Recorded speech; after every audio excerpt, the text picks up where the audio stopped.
Sejam bem-vindos ao canal Pro Veritate. Você está na playlist dos vídeos da obra da mística italiana Maria Valtorta, que relata toda a vida de Nosso Senhor Jesus Cristo, revelados a ela na década de 1940. Assista a esta sequência de vídeos desde o início, e receba você também as graças de conhecer melhor a vida de Jesus. O dia do funeral de Lázaro. A notícia da morte de Lázaro deve ter tido o mesmo efeito de uma vara mexida dentro de uma colmeia. Todos em Jerusalém falam sobre isso. Notáveis, comerciantes, pessoas comuns, pobres, moradores da cidade, pessoas da região vizinha, estrangeiros de passagem, mais familiarizados com o lugar, estrangeiros que estão lá pela primeira vez e perguntam quem é o homem cuja morte é a causa de tanta comoção.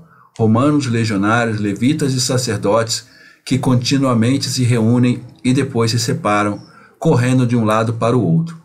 Pequenos grupos de pessoas discutindo o evento com diferentes palavras e expressões. Alguns proferem palavras de louvor, outros choram, outros sentem-se mais pobres do que o habitual, agora que o seu benfeitor morreu. Outros lamentam, nunca mais terei um Senhor como este.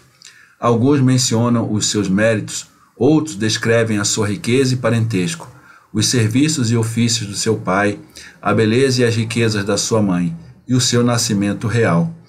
Alguns, pelo contrário, recordam acontecimentos familiares sobre os quais se deve lançar um véu de bondade, especialmente quando se trata de um morto que os sofreu. Os pequenos grupos de pessoas trazem as mais variadas notícias sobre a causa da morte de Lázaro. Sobre o local do seu sepultamento, sobre a ausência de Cristo na casa do seu grande amigo e protetor, precisamente naquela circunstância. As opiniões predominantes são duas.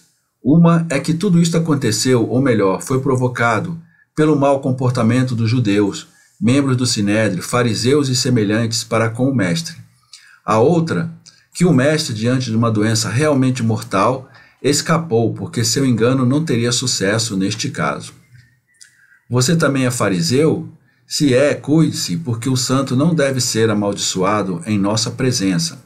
Víboras abomináveis, nascidas de hienas unidas ao Leviatã, quem vos paga para amaldiçoar o Messias?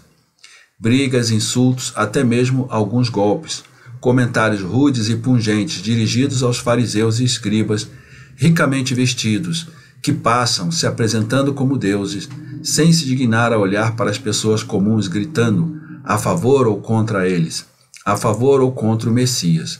Ressoam nas ruas, e quantas acusações! Este homem está dizendo que Jesus é um falso mestre. Certamente é alguém que engordou com o dinheiro que recebeu daquelas cobras que acabaram de passar.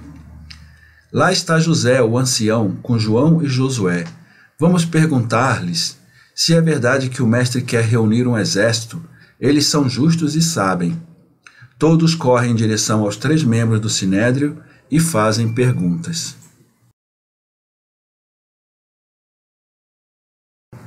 Voltem para casa, homens. Pecam e fazem coisas prejudiciais nas ruas. Não discutam, não se assustem. Cuidem da sua vida e de suas famílias. Não deem ouvidos a agitadores ou sonhadores e não se deixem enganar. O mestre é um mestre, não um guerreiro. Vocês o conhecem e ele fala o que pensa. Ele não teria enviado outras pessoas para pedir que o seguissem como guerreiros, se ele quisesse que fossem assim. Não façam mal a ele, a vocês mesmos e à nossa pátria. Para casa, homens, para casa. Não permitam que o que já é uma desgraça, a morte de um homem justo, se transforme numa série de desgraças. Voltem para suas casas e orem por Lázaro, que era caridoso com todos. Diz José de Arimateia, que deve ser amado e ouvido pelas pessoas que o conhecem como um homem justo. Também João, o homem que era ciumento, diz: ele é um homem pacífico, não guerreiro, não deem ouvidos aos falsos discípulos. Lembrem-se de como eram diferentes os outros que se diziam o Messias. Lembrem-se e ponderem, e a vossa justiça vos dirá que essas instigações à violência não poderiam vir dele. Voltem para suas casas. Não sei como, milagres para todos, mas não para ele, exclama João. Provavelmente porque ele deu à família mais do que uma cura milagrosa. Ele redimiu Maria e concedeu paz e honra, diz José. Paz e honra, de pessoas boas para pessoas boas.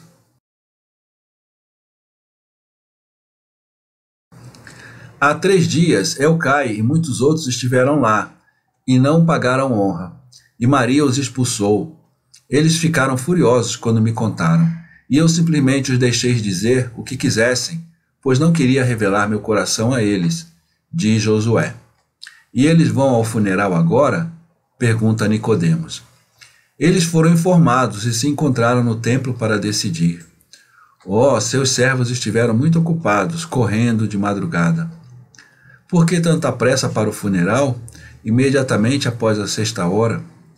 Porque Lázaro já estava apodrecido quando morreu.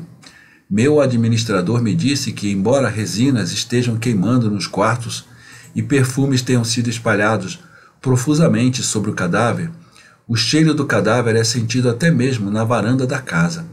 De qualquer forma, o sábado começa ao pôr do sol. Não era possível fazer de outra forma. E você diz que eles realizaram uma reunião no templo? Por quê? Bem, na verdade a reunião já havia sido convocada para discutir o caso de Lázaro. Eles queriam declarar que ele era leproso, diz Josué. Certamente que não, ele teria sido o primeiro a viver em isolamento de acordo com a lei, diz José, defendendo-o, e acrescenta: falei com o médico deles. Ele descartou isso sem qualquer possibilidade de dúvida. Ele estava com tuberculose pútrida.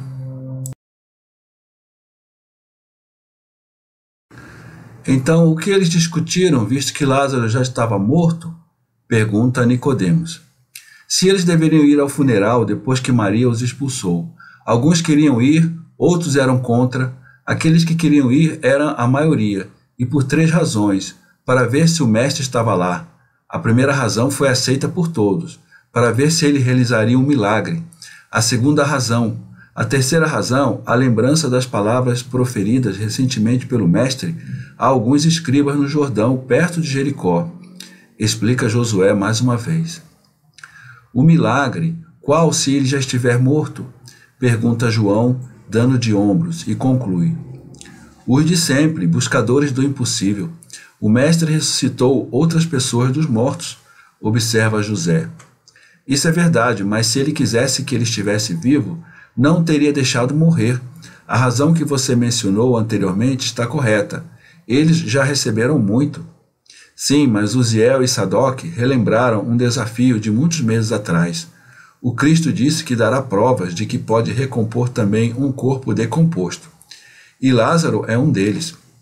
E Sadoc, o escriba, também conta que, perto do Jordão, o rabino lhe disse espontaneamente que na lua nova ele veria metade do desafio sendo cumprido.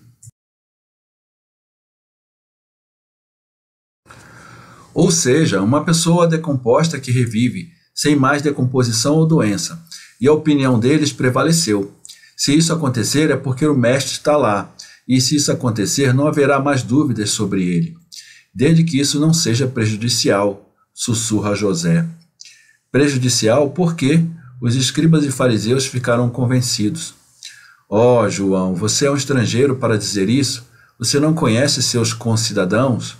Quando a verdade os tornou santos, não significa nada para você que nenhum convite para a reunião tenha sido trazido à minha casa? Também não foi trazida a minha. Eles suspeitam de nós e frequentemente nos deixam de fora. Diz Nicodemos. Então ele pergunta: Gamaliel estava lá?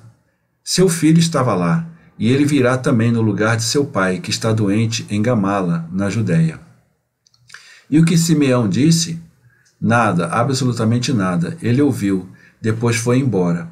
Há pouco tempo passou com alguns dos discípulos de seu pai, indo em direção a Betânia. Eles estão quase no portão que dá para a estrada de Betânia, e João exclama: Vejam, está guarnecida. Por quê? E estão impedindo os que saem. Há agitação na cidade. Oh, mas não é uma situação muito violenta. Eles chegam ao portão e são parados como todos os outros. Qual é a razão disto, soldado?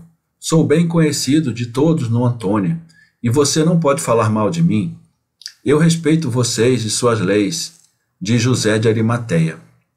É a ordem do centurião. O comandante está prestes a entrar na cidade e queremos saber quem sai pelos portões, principalmente por este que dá para a estrada de Jericó. Nós o conhecemos, mas também sabemos o sentimento dos judeus em relação a nós. Você e aqueles que estão com você podem prosseguir.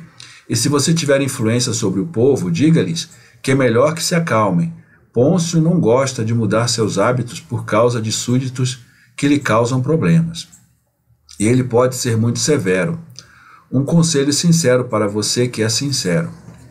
Eles continuam. Você ouviu isso? Prevejo dias difíceis. Será necessário aconselhar os outros, e não o povo.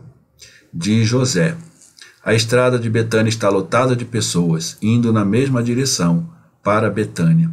Todos vão ao funeral. Podem-se ver membros do Sinédrio e fariseus, misturados com saduceus e escribas, com camponeses, servos, com os administradores das várias casas e propriedades que Lázaro possuía na cidade e no campo. E quanto mais nos aproximamos de Betânia, mais pessoas afluem à estrada principal, vindas de caminhos e outras estradas secundárias. Lá está Betânia, Betânia de luto por seu maior cidadão. Todos os habitantes vestindo suas melhores roupas, já saíram de suas casas, que estão trancadas como se ninguém morasse nelas. Mas ainda não estão na casa do morto. A curiosidade os detém perto do portão e ao longo da estrada.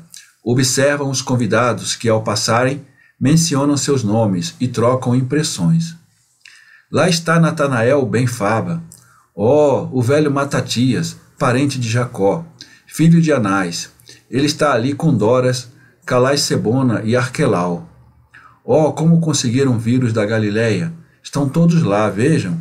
Eli, Joanã, Ismael, Urias, Joaquim, Elias, José, o velho Ananias com Sadoc, Zacarias e Joanã, os saduceus. Lá está também Simeão de Gamaliel. Ele está sozinho. O rabino não está lá.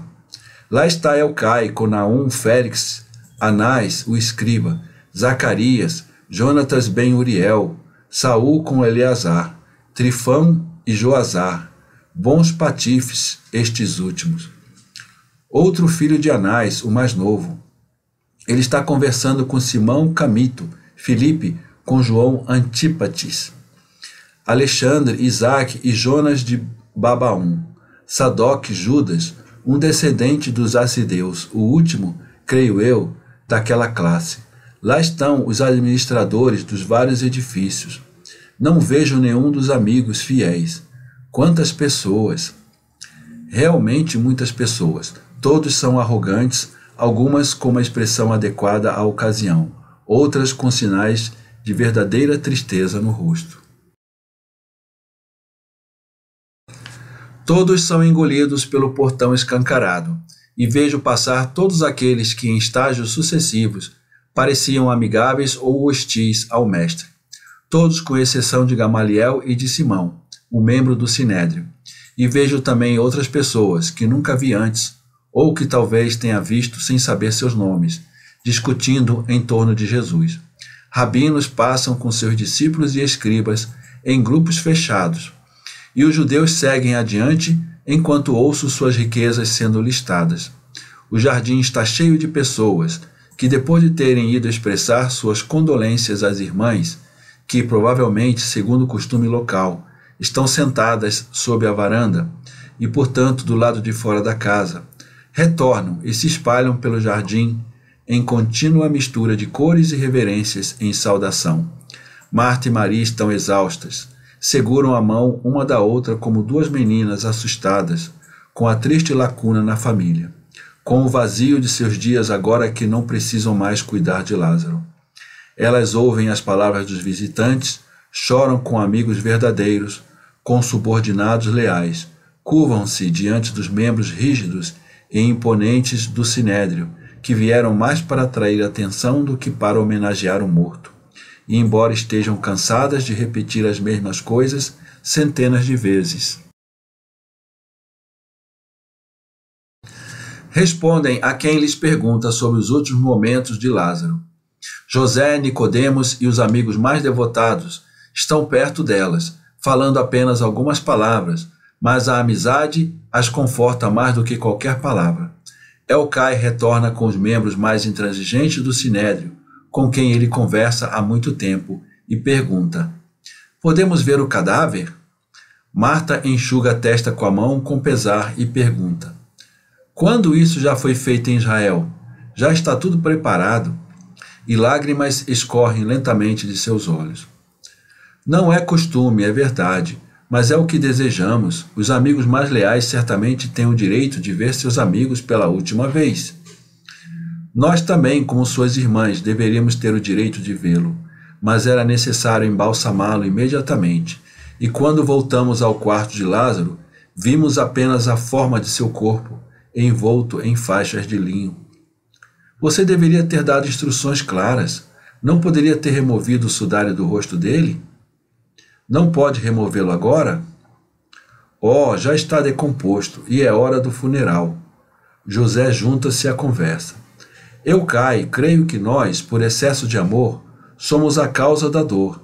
Deixemos as irmãs em paz. Simeão, filho de Gamaliel, aproxima-se para impedir que Elcai responda. Meu pai virá assim que puder. Eu o represento. Ele tinha Lázaro em alta estima. Eu também. Marta responde curvando-se. Que a honra do rabino para com o nosso irmão seja recompensada por Deus. Como o filho de Gamaliel está presente, Elcai afasta-se sem insistir mais e conversa com os outros que lhe apontam. Não sentes o fedor? Queres duvidar? De qualquer forma, veremos se muram o sepulcro. Não se pode viver sem ar. Outro grupo de fariseus aproxima-se das irmãs. São quase todos da Galileia. Após receber a homenagem, Marta não consegue conter a surpresa com a presença deles. Mulher, o sinédrio está reunido para deliberar sobre assuntos de grande importância, e é para isso que estamos na cidade. Explica Simão de Cafarnaum, e olha para Maria, cuja conversão certamente se lembra. Mas ele apenas a olha.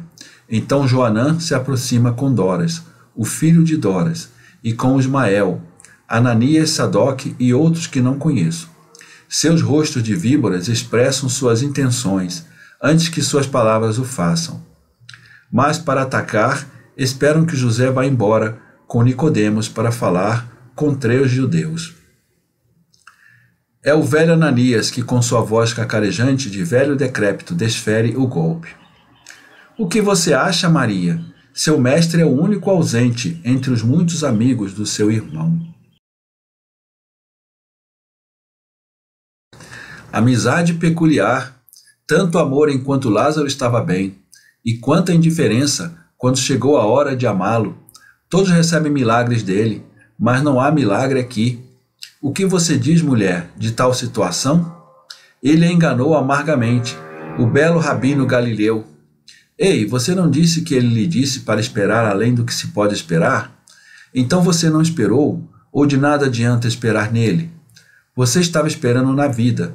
Você disse, claro, ele diz que é a vida.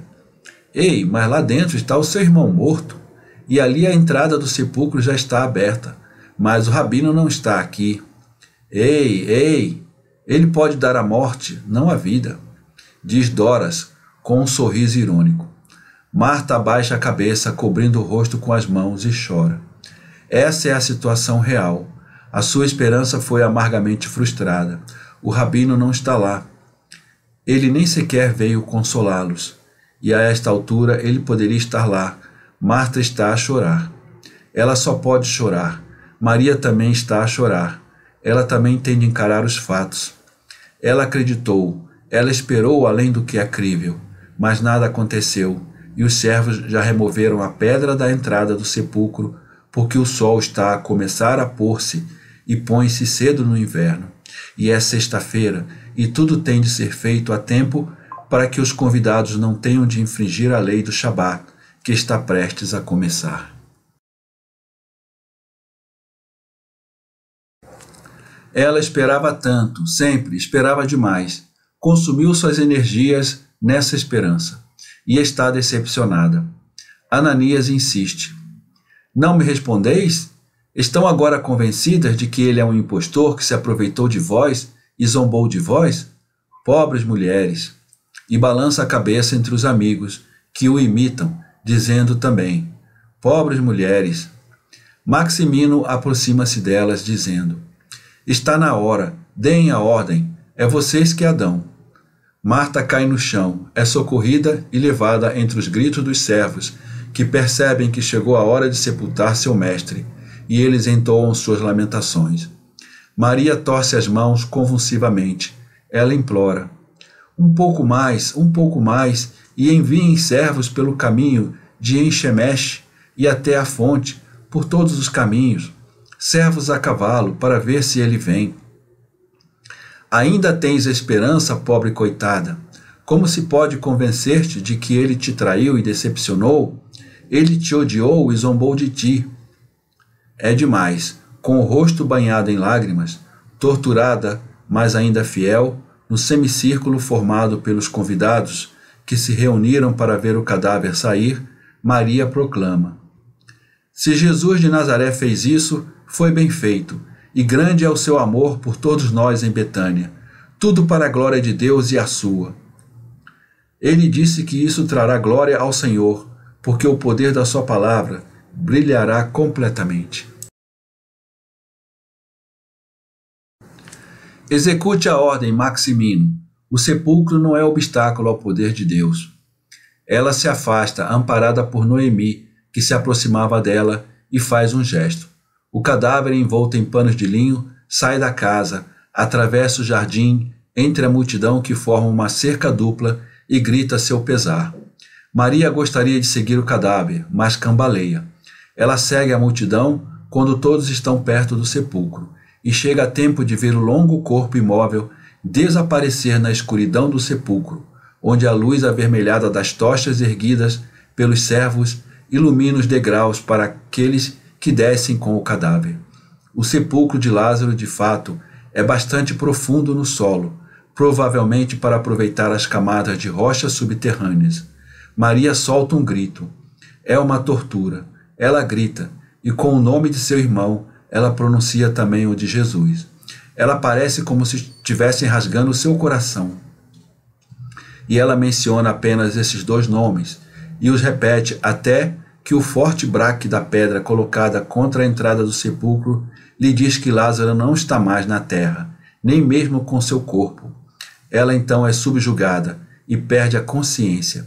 Ela cai nos braços daqueles que a sustentam e, enquanto mergulha em um profundo desmaio, sussurra novamente: Jesus, Jesus! Eles a carregam embora.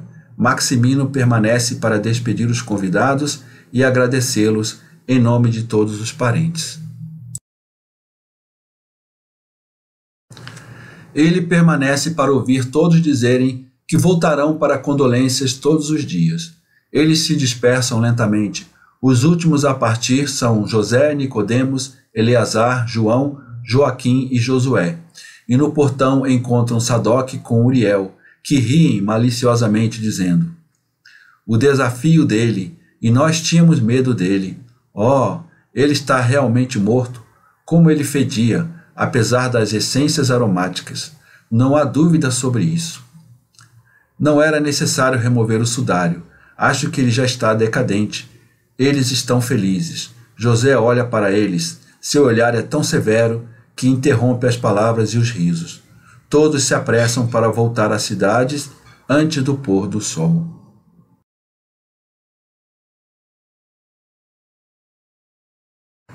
Inscreva-se no canal, ative as notificações, dê o seu like, comente e compartilhe.